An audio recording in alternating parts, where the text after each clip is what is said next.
Good morning. I'm here today as your Chief People Officer, but I'm not here to give you a standard HR update. I'm here to present a critical operational risk that needs our immediate attention. We're talking about a structural flaw that is silently but surely eroding our performance and our bottom line. I want to start with a number: 43%. What is that? Well, that's the percentage of our remote employees who say they're experiencing an increase in bullying. Now, to be clear, that is significantly higher than the national average. The very shift to remote work that we all saw as a benefit has paradoxically created a brand new and frankly a more dangerous environment for our people. The threat has completely evolved. The old, easy-to-spot toxicity, that's gone. What we're dealing with now is something way more subtle and much more damaging. It's aggression that happens with no witnesses, hidden in plain sight on Slack, in emails, on Zoom. Our old ways of identifying and stopping this kind of thing, they're totally obsolete now. So today, I'm here to talk about the primary breeding ground for this new kind of toxicity. It's a fundamental structural flaw in our organization, and we're calling it the gray space. This is where our biggest human capital risk now lives. Look, the gray space isn't about a few isolated incidents or a couple of bad apples. It's the unmanaged environment that exists between what our policies say and how people actually behave. It's that gap where subtle systemic issues, things like gaslighting and passive aggression, are allowed to just grow and spread silently without leaving any paper trail. Now, this might seem like a vague concept, but this slide breaks it down into 4 very distinct and therefore manageable areas of risk. First, you've got interpersonal toxicity that just eats away at psychological safety. Then there are leadership blind spots where managers only tell you what you want to hear. You've got structural ambiguity creating friction and unstable power shifts as we try to change. Every single one of these is a silent drain on our performance.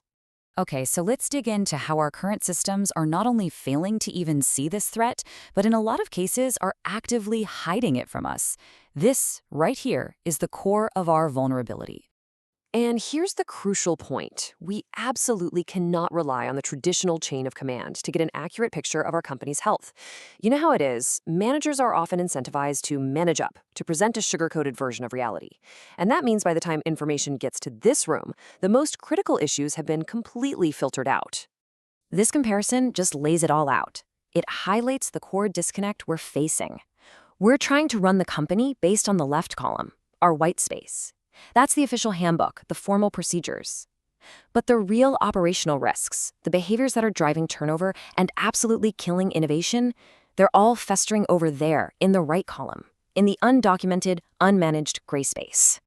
So to get a true diagnosis, we need tools that give us a completely unfiltered view, something that bypasses the management chain entirely.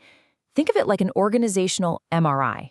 We've got to implement systems like anonymous 360-degree feedback and continuous pulse surveys to see what's really happening on the ground, and we need to see it in real time. All right, we've defined the problem, we know why we can't see it, so now we need a new operational doctrine to navigate this reality. We can't just keep patching the old system, we need a whole new model for how we operate. Right now, we are caught in a really dangerous paradox. Leadership is pushing for more agility. 85% of us in this room believe we need it, but at the exact same time, 75% of our employees are desperate for more stability. This massive gap, it's creating a toxic level of chaos, where burnout just thrives. The solution is a concept called stagility.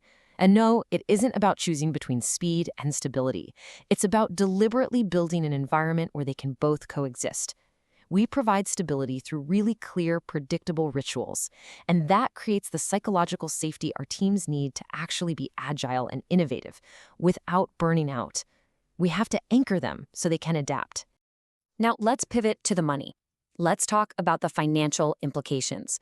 Because addressing the gray space and implementing stability, this is not some soft culture initiative. It is a measurable driver of profit and a direct way to mitigate risk. The data here is, it's unequivocal. Organizations that get this right see a quantifiable return on their investment. Their people are almost 4 times more likely to be high performers. They are over 3 times more likely to stay with the company, and that translates directly to an 18% jump in productivity.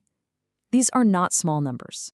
So to measure this, we're going to introduce a new metric, the thriving multiplier. This is a composite index that lets us quantify the productive value of a healthy, engaged workforce. It moves culture from a line item in the HR budget to a leading indicator of profitability for the entire company. And this is how we'll calculate our human capital ROI. This formula, it's not theoretical. It mathematically connects our profit directly to the thriving score of our people. With this, we can actually model and prove that a 10% increase in our thriving scores will directly multiply our profit margins. So, the big question is, what do we do next? This isn't just a diagnosis, it's a call to action. And so here it is, the actionable playbook for our leadership team, which we can start implementing as soon as this Monday. Our primary goal is simple. We have to build psychological safety. We know from tons of research that it's the #1 predictor of high-performing teams. And we're not going to do this through vague encouragement. We are going to engineer safety directly into our weekly operations with structured, systemic rituals that finally replace employee silence with real innovation. A core piece of this is what we're calling jazz dialogues. And let me be clear, these are not suggestions. They are structured communication protocols. We will formalize a zero-tolerance policy for any kind of retribution. We will train leaders to listen with empathy. We will actively ask for dissenting opinions, and we will reframe all mistakes as valuable data. This makes it systematically safe for people to speak up. And here is just how simple and powerful this can be at the team level. We're going to give every single manager a clear template for a brief Monday kickoff and a Friday reflection. That HLM target you see, that stands for our human-centric leadership and management goals. In this case, it's about checking the team's energy on Monday and celebrating safe-to-fail wins on Friday. These simple rituals create the predictability and safety that anchor our teams, cutting down on anxiety and really fostering continuous learning. I'll leave you with this one question. I want you to look at your own calendars. How much of your day and your top executive's day is spent just managing the friction caused by this broken system? This isn't just about fixing a culture problem. It's about reclaiming our most valuable resource, our leaders' time and energy, so we can focus on the meaning-making work that actually drives this business forward. Thank you.